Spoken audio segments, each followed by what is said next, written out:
Sanibonani, naku kokusha okureportwa amaphepha ala eSouth Africa kanye nangaphandle mayelana nokushona kwe-ambassador yethu uNathi Mthethwa obelaphayana eFrance eshona khona after ebhukhe ihhotela on the 22nd floor, okusolakala ukuthi uyiphosile ngoba efuna ukuthi aqede ngaye.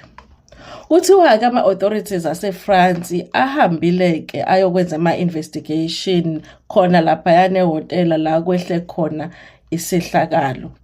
Bathi uma befika laphayana benza ama-investigations abo, bathi kuko konke abakutholile nabakubonile la kule room kwenza ukuthi bafike esinqumweni sokuthi amukho umuntu omunye obekhona laphayana kwi-hotel room kaNathi Mthethwa.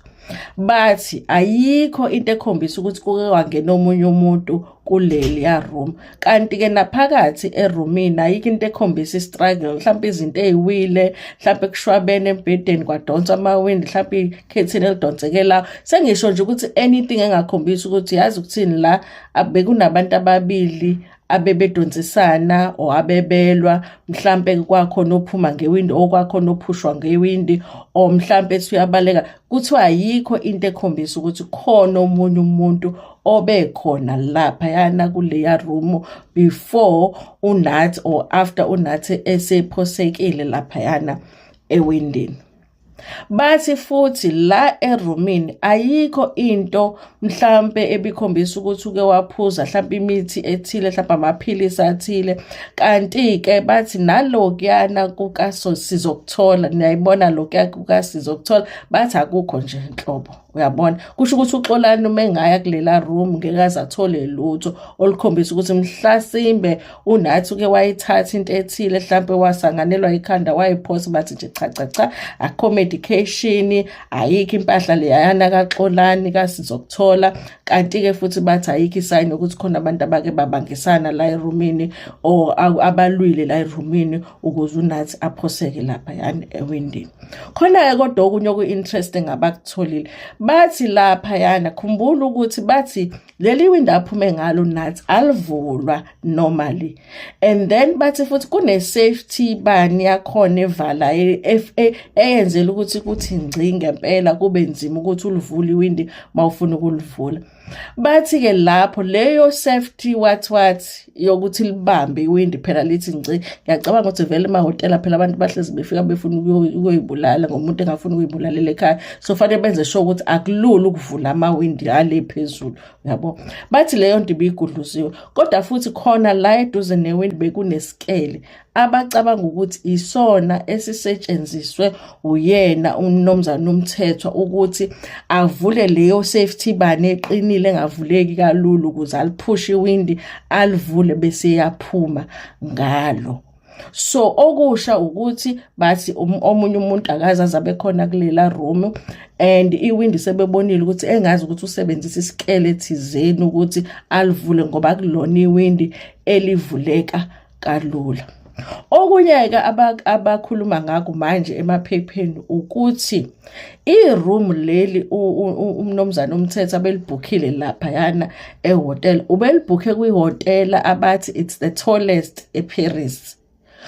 Okungenze ngacabanga ukuthi kungenzeka yini ukuthi vele ihhotela ulibhukha nje useyazi ukuthi uzokwenzani. Kodwa okuvele kukumangaza ukuthi bakhuluma ngokuthi leli hhotela ubelibhukhe 10 days prior to i-incident. Kusho ukuthi ulibhukhe kusasele 10 days ukuthi kufike lolu suku. Ngiyacabanga nje ukuthi ngenzeka yini ukuthi wayesazi ukuthi uzokwenzani ehhotela, or ihhotela vele kwakufanele alibhukhe ngoba mhlawumbe eyosebenza kwase kuba convenient ukuthi angivele ngenze lento engifuna ukuyenza vele ngingabuyela ekhaya ngingayi ukuyoyenzela ekhaya. Kodwa basho njalo bathi ihhotela libhukhwe 10 days before i-incident yenzeke.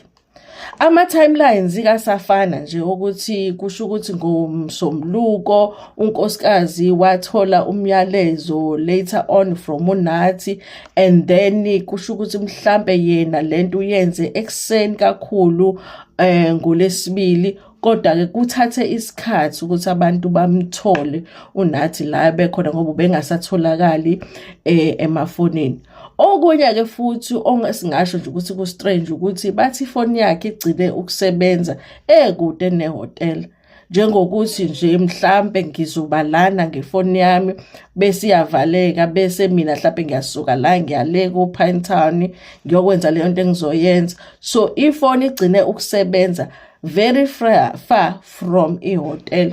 Kodwa akayikho i-article engisayibonile ekhuluma ngokuthi iphi ifoni itholakalile yini kuyena, ngoba ngicabanga ukuthi ku-strange ukuthi ifoni igcine ukusebenza kude nala enze khona lesehlakalo, kanti futhi ubegcine esendele unkosikazi ilokhuzana imessage, ngoba phela abantu bebesho bethi hayi bo siyibonile lento emamovini, kuyenzeka isigebengu sithatha ifoni sisende imessage senzele ukuthi ucabanga ukuthi umuntu uyibulala bese siyambulala umuntu bese abantu beyitshela ukuthi umuntu uyibulala. Asazi-ke guys, iSouth Africa vele imovie ngeke sizazi mhlawumbe ngenzeka ukuthi kwenzeke kanjalo.